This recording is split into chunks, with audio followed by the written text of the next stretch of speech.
Bueno, abrimos segundo bloque en Semanario. Les pido que se acerquen. Vamos a hablar de un tema muy importante. Tiene que ver con el bullying. El 2 de mayo fue el Día Internacional del Bullying y lejos, muy lejos de poder hacerle frente, se han incrementado en el doble exactamente la cantidad de bullying que se terminan conociendo, que se hacen públicos. Y además, otra noticia que me parece que también es de las malas, en un 50% el bullying se hace a través de las plataformas digitales, con lo cual más difícil de esconder muchas veces, ¿no? Más difícil incluso de advertir para quienes rodean justamente a la víctima.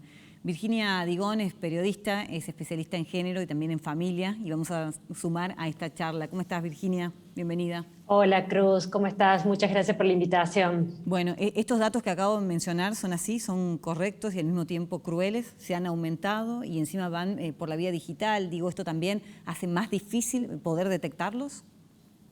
Sí, mira, justamente hace unos días estaba consultando a María Sisman, que ella es fundadora de la ONG Libres de Bullying en Buenos Aires, y me comentaba que nunca, en la gran cantidad de años que tienen de trayectoria, nunca las habían consultado tanto desde las escuelas como este año.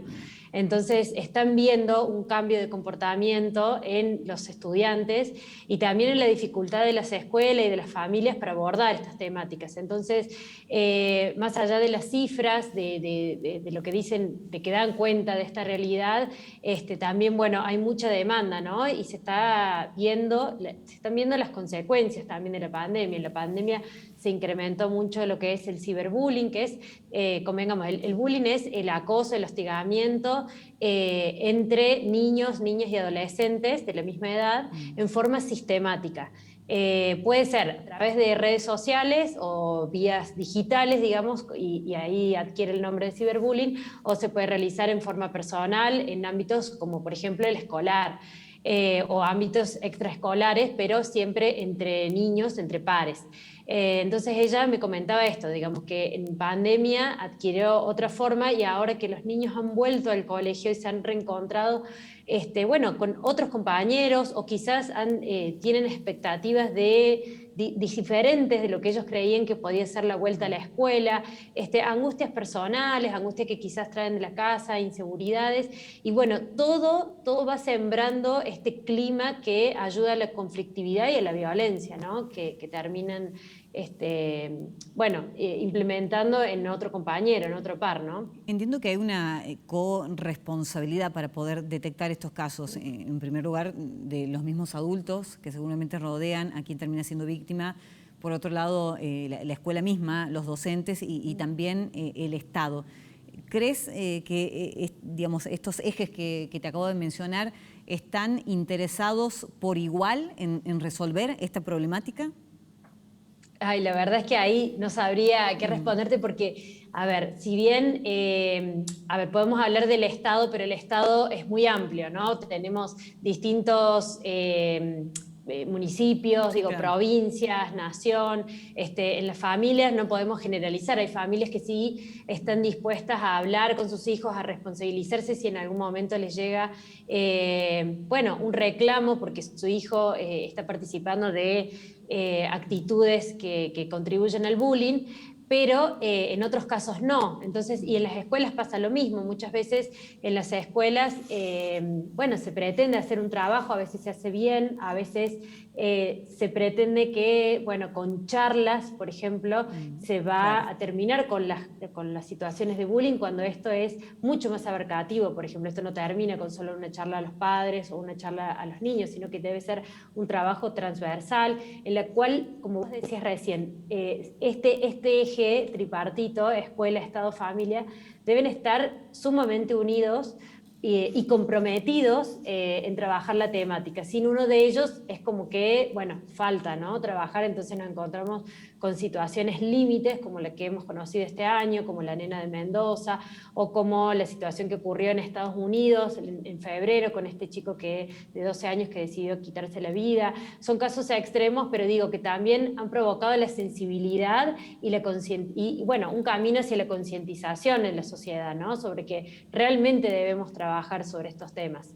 Pero bueno, yo creo que eso, lo que decías vos, se requiere el compromiso de los tres y de manera transversal, ¿no? Y bueno, que todo padre o que toda madre sepa que si en algún momento un niño, su hijo o su hija les cuenta que está atravesando alguna de estas situaciones, poder hablarlo en forma inmediata con la escuela, con la maestra, para tomar intervención en el asunto y que ellos puedan hablar con los papás de los otros niños, porque si no también queda en una cosa de padre a padre o de madre a madre, que muchas veces no está buena porque uno no sabe con qué se va a encontrar del otro lado, ¿no? Muchas veces se habla de la víctima, porque evidentemente es quien sufre y con quien más se debe trabajar y demás, pero también suele ser un chico vulnerable, un adolescente vulnerable, quien provoca, quien, ¿no?, está al mando de generar esa violencia del tipo que sea en el otro. Poco se trabaja en ese sentido, ¿no? Siempre se hace hincapié en el dolor de la víctima, pero lo más probable que del otro lado también exista algún tipo de dolor detrás de esa agresión. Totalmente, Cruz. Lo que me decía María Sisman en esa entrevista que le hice, ella me decía, mira, el bullying se produce por una angustia, por una falta de confianza en uno mismo, por inseguridades, por envidias, bueno, por distintas situaciones que cristalizan en este tipo de violencia, ¿no? Y allí es donde hay que, como vos decías recién, trabajar sobre ese niño o esa niña. No, digo, desde el lado del punitivismo, de decir, bueno, se lo castiga, se le cae como si fuera un adulto, sino trabajando de manera amorosa para que realmente pueda hacer un cambio, para ver qué está sucediendo en la vida de ese niño, de esa niña, que hace que vaya a hostigar a otro par. Y cuando digo hostigar, bueno, las ONG son claras en este sentido, ¿no? En diferenciar lo que es, por ejemplo, ponerle un apodo a un compañero, eso de por sí no es bullying propiamente dicho, ¿no?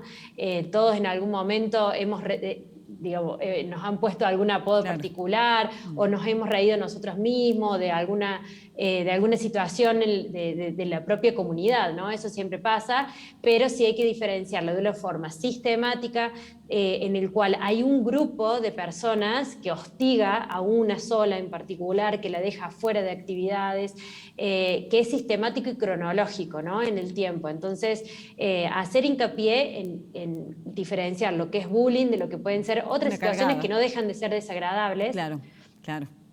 Y en base a eso también pedir la actuación de la escuela y también de los profesionales que saben de estas cosas y que nos pueden ayudar a los distintos actores a intervenir, ¿no? Vos sabés que a veces encuentro el siguiente contrasentido: las nuevas generaciones son mucho más abiertas a lo diferente, a lo distinto, a lo que no tiene que ver con el parámetro cultural que venimos mamando hace mucho tiempo, son mucho más abiertos y al mismo tiempo bastante más agresivos si uno lo compara con otras épocas. Es decir, se da esta dualidad. Entienden más, son de mayor apertura, pero al mismo tiempo más violentos. Es difícil poder comprender justamente esto.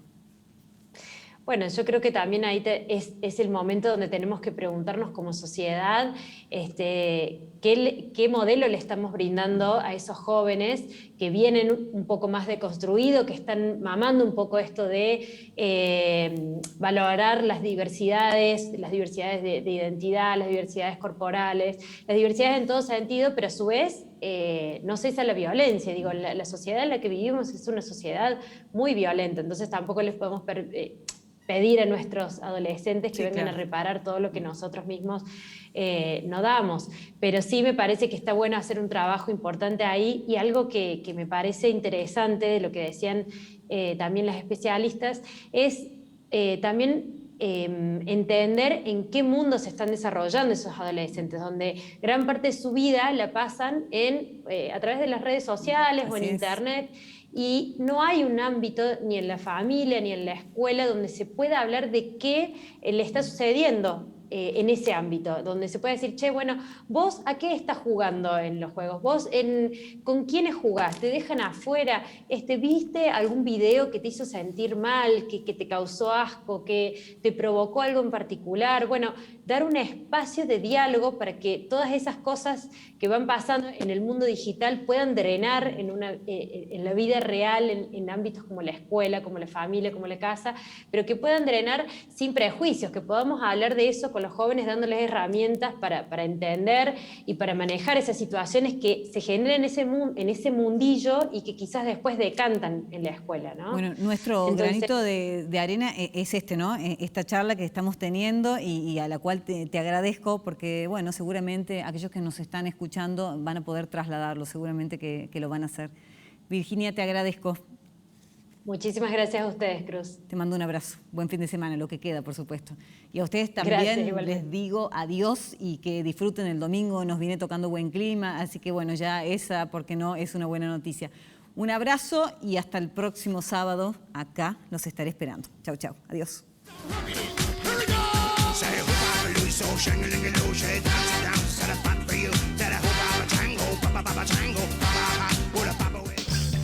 ¿Querés beneficios y canjear tus puntos por increíbles premios? Asociate sin cargo a Club Personal.